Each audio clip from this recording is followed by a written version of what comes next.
നമസ്കാരം. വധശിക്ഷയ്ക്ക് പകരം നൽകുന്ന ജീവപര്യന്തം തടവിന്റെ നിയമവശങ്ങളെക്കുറിച്ച് പലരും അജ്ഞരാണ്. ജീവപര്യന്തം ശിക്ഷ കിട്ടിയവരിൽ പലരും കുറച്ചു വർഷങ്ങൾക്കു ശേഷം പുറത്തിറങ്ങി ഒന്നും സംഭവിക്കാത്തതുപോലെ ജീവിക്കുന്നുണ്ട്. ചില കേസുകളിൽ ഇരട്ട ജീവപര്യന്തമായിരിക്കും പ്രതിക്ക് കിട്ടുന്നത്.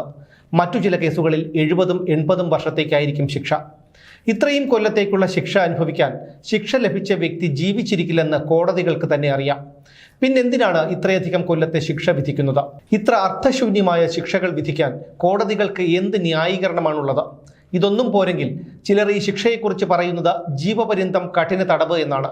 അപ്പോൾ ജീവപര്യന്തം തടവും കഠിന തടവും ഒന്നല്ലേ? ഇതൊക്കെ അനുവദനീയമാണോ? ഇങ്ങനെയുള്ള നിരവധി സംശയങ്ങൾ നമുക്കെല്ലാവർക്കുമുണ്ട്. ജീവപര്യന്തം തടവ് എന്നത് കഠിന തടവ് തന്നെയാണ്. ജീവപര്യന്തം കഠിന തടവ് എന്നൊരു ശിക്ഷ നമ്മുടെ നിയമവ്യവസ്ഥയിൽ ഇല്ല. വധശിക്ഷ, ജീവപര്യന്തം തടവ്, കഠിന തടവ്, വെറും തടവ്, സ്ഥാവര ജംഗമ വസ്തുക്കൾ കണ്ടുകെട്ടൽ, പിഴ, നിർബന്ധിത സാമൂഹ്യ സേവനം എന്നിങ്ങനെ 7 തരത്തിലുള്ള ശിക്ഷയാണ് ഭാരതീയ ന്യായ സംഹിതയനുസരിച്ച് കുറ്റകൃത്യങ്ങൾക്ക് ലഭിക്കാവുന്നത്.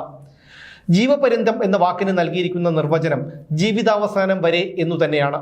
2019 മുഹമ്മദ് ഹാസിം ഷെയ്ഖ് എന്ന കേസിലടക്കം സുപ്രീം കോടതിയും ഇക്കാര്യം വ്യക്തമാക്കിയിട്ടുണ്ട്. എന്നാൽ ഭാരതീയ ന്യായ സംഹിതയുടെ 5-ാം വകുപ്പിലും ഭാരതീയ നാഗരിക് സുരക്ഷാ സംഹിതയിലെ 474-ാം വകുപ്പിലും സർക്കാരിന് പ്രത്യേക അധികാരമുണ്ട്.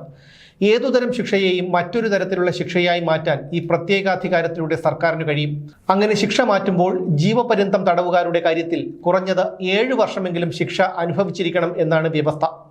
വധശിക്ഷ നൽകാവുന്ന കേസിൽ അതിനു പകരമാണ് ജീവപര്യന്തം തടവ് നൽകിയിട്ടുള്ളതെങ്കിൽ അത്തരം കേസിലെ തടവുകാരന് ശിക്ഷാ മാറ്റം നൽകുമ്പോൾ 7-ന് പകരം 14 വർഷമെങ്കിലും അയാൾ ജയിൽ ശിക്ഷ അനുഭവിച്ചു എന്ന് ഉറപ്പാക്കണമെന്ന് ഭാരതീയ നാഗരിക് സുരക്ഷാ സംഹിതയിലെ 475-ാം വകുപ്പിൽ നിഷ്കർഷിക്കുന്നുണ്ട്. ചുരുക്കി പറഞ്ഞാൽ, ഒരാൾ കൊലക്കുറ്റത്തിനാണ് ജീവപര്യന്തം തടവിന് ശിക്ഷിക്കപ്പെട്ടതെങ്കിൽ 14 വർഷം കഴിഞ്ഞു മാത്രമേ പ്രത്യേകാധികാരം ഉപയോഗിച്ച് പോലും വിട്ടയക്കാൻ കഴിയൂ.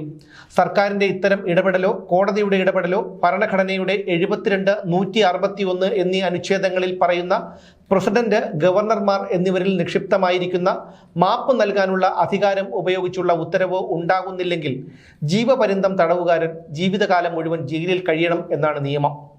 സർക്കാരിന്റെ പ്രത്യേകാധികാരം ഉപയോഗിച്ച് വിട്ടയക്കുന്നതിൽ സുപ്രീം കോടതിക്കും അതാത് ഹൈക്കോടതികൾക്കും നിയന്ത്രണമാകാമെന്ന സുപ്രീം കോടതിയുടെ തന്നെ ഒരു വിധിയുണ്ട്. ഇതനുസരിച്ച് ഏറ്റവും കുറഞ്ഞത് 20-30 വർഷത്തെ തടവ് ശിക്ഷ പൂർത്തിയാക്കിയാൽ മാത്രമേ ജീവപര്യന്തം തടവുകാരനെ വിട്ടയക്കാൻ പാടുള്ളൂ എന്ന നിബന്ധന അതാത് കോടതികൾക്ക് വിധിന്യായത്തിൽ തന്നെ എഴുതി ചേർക്കാവുന്നതാണ്. ഇനി ഇരട്ട ജീവപര്യന്തത്തെക്കുറിച്ച്. ഒന്നിൽ കൂടുതൽ ആളുകൾ കൊല്ലപ്പെടുന്ന കേസുകൾ ഉണ്ടാകാം. അങ്ങനെയുള്ള കേസുകളിൽ ഓരോ കൊലപാതകത്തിനും ശിക്ഷ നൽകേണ്ടതുണ്ട്. അത് വധശിക്ഷയല്ലെങ്കിൽ ജീവപര്യന്തം തടവ് മാത്രമേ ആകാവൂ എന്ന നിയമം അനുശാസിക്കുന്നുണ്ട്. അതുകൊണ്ട് തന്നെ ഓരോ കൊലപാതകത്തിനും അത്തരം ശിക്ഷ പ്രത്യേകം നൽകേണ്ടി വരും. അപ്പീൽ കോടതി കേസ് പരിഗണിക്കുമ്പോഴാണ് ഇതിന്റെ പ്രാധാന്യത്തിന് പ്രസക്തിയേറുന്നത്. പ്രതിയുടെ വാദം കേൾക്കുന്ന അപ്പീൽ കോടതി കീഴ്ക്കോടതി എത്തിച്ചേർന്നതിൽ നിന്ന് വിഭിന്നമായ മറ്റൊരു തീരുമാനത്തിലെത്തിയേക്കാം. പ്രതി ഒരാളെ മാത്രമേ കൊലപ്പെടുത്തിയിട്ടുള്ളൂ എന്ന് അപ്പീൽ കോടതി കണ്ടെത്തിയെന്നും വരാം. അങ്ങനെയെങ്കിൽ നേരത്തെയുള്ള ശിക്ഷയിൽ ഇളവ് വരുത്തേണ്ടി വരും. പക്ഷേ അപ്പോഴും ഒരാളെ കൊലപ്പെടുത്തിയതിനുള്ള ജീവപര്യന്തം ശിക്ഷ നിലനിൽക്കും. 100-150 വർഷങ്ങൾ തടവ് ശിക്ഷ അനുഭവിക്കണമെന്ന വിധിയുടെ കാര്യവും സമാനമാണ്. ഒരേ സംഭവത്തിൽ പല കുറ്റകൃത്യങ്ങളും ഉൾപ്പെട്ടിരിക്കാം. ഉദാഹരണത്തിന്, ഭവനഭേദനം നടത്തിയ ശേഷം ലൈസൻസ് ഇല്ലാത്ത തോക്ക് ഉപയോഗിച്ച് കൊലപാതകം നടത്തുകയും ആ തോക്ക് നശിപ്പിച്ചു കളയുകയും കൂട്ടത്തിൽ കൊല്ലപ്പെട്ടയാളുടെ കുടുംബാംഗത്തിൽ ആരെയെങ്കിലും ബലാത്സംഗം ചെയ്യുകയും അവരെ പരിക്കേൽപ്പിക്കുകയും ചെയ്തു എന്നിരിക്കട്ടെ. ഈ കുറ്റം തെളിഞ്ഞാൽ ഭവനഭേദനത്തിനും കൊലപാതകത്തിനും ബലാത്സംഗത്തിനും ആക്രമിച്ച് പരിക്കേൽപ്പിച്ചതിനും ലൈസൻസ് ഇല്ലാത്ത തോക്ക് കൈവശം വെച്ചതിനും തെളിവ് നശിപ്പിച്ചതിനുമെല്ലാം പ്രത്യേകം ശിക്ഷ നൽകേണ്ടി വരും. ഓരോ കുറ്റകൃത്യത്തിനും കിട്ടുന്ന ശിക്ഷാ കാലാവധി കൂട്ടി നോക്കുമ്പോഴാണ് ജീവപര്യന്തം തടവിന് പുറമെ 100-150 വർഷത്തെ ശിക്ഷാ കണക്ക് വരുന്നത്. അപ്പീൽ കോടതിയിൽ ഇതിൽ ഒന്നോ അതിൽ കൂടുതലോ കുറ്റം ചെയ്തതിന് മതിയായ തെളിവില്ലെന്ന് കണ്ടെത്തുകയാണെങ്കിൽ ആ കുറ്റത്തിന് നൽകിയ ശിക്ഷ കുറവ് ചെയ്യുകയും ബാക്കിയുള്ളവ നിലനിർത്തുകയും ചെയ്യേണ്ടി വരും. അതുകൊണ്ട് തന്നെ ഓരോ കുറ്റത്തിനും പ്രത്യേകം ശിക്ഷ ഒഴിവാക്കാൻ കഴിയില്ല.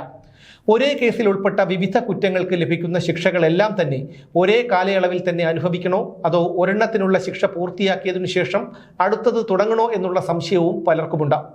ഭാരതീയ നാഗരിക് സുരക്ഷാ സംഹിതയുടെ 25-ാം വകുപ്പ് അനുശാസിക്കുന്നത് ഇക്കാര്യം ശിക്ഷ വിധിക്കുന്ന കോടതി തന്നെ കുറ്റത്തിന്റെ കാഠിന്യമനുസരിച്ച് വ്യക്തമാക്കണമെന്നാണ്. പലപ്പോഴും ശിക്ഷ ഒന്നിച്ചനുഭവിച്ചാൽ മതിയാകും എന്നായിരിക്കും കോടതികളുടെ പരാമർശം. ഈ തത്വം ബാധകമാകാത്ത ഒരു സാഹചര്യമുണ്ട്. ഒരു കേസിൽ ജീവപര്യന്തം ശിക്ഷ അനുഭവിച്ചുകൊണ്ടിരിക്കുന്ന പ്രതിക്ക് മറ്റൊരു കേസിൽ ഇതേ ശിക്ഷ കിട്ടിയാൽ 2 ശിക്ഷകളും ഒരേ കാലയളവിൽ അനുഭവിച്ചാൽ മതി എന്ന ഭാരതീയ നാഗരിക സംഹിതയുടെ 467 വകുപ്പിലെ പ്രത്യേക വ്യവസ്ഥയാണിത്. കോട്ടയം സെഷൻസ് കോടതി പരിഗണിച്ച 10ലധികം പേരെ കൊലപ്പെടുത്തിയ ഒരു റിപ്പർ കേസിൽ തെളിയിക്കപ്പെട്ട കേസുകളിലെല്ലാം പ്രതിക്ക് ജീവപര്യന്തം ശിക്ഷ വിധിച്ചിരുന്നു. എന്നാൽ പിന്നീട് ഏതെങ്കിലും സാഹചര്യത്തിൽ അയാൾ പുറത്തിറങ്ങിയാൽ കുറ്റകൃത്യം ചെയ്യാനുള്ള സാധ്യത മുന്നിൽ കണ്ടുകൊണ്ട് ശിക്ഷ ഒന്നിനു പിറകെ ഒന്നായി അനുഭവിക്കണമെന്ന് കോടതി വ്യക്തമാക്കിയിരുന്നു. ആ വിധി അപ്പീൽ കോടതി ശരിവെക്കുകയും ചെയ്തു.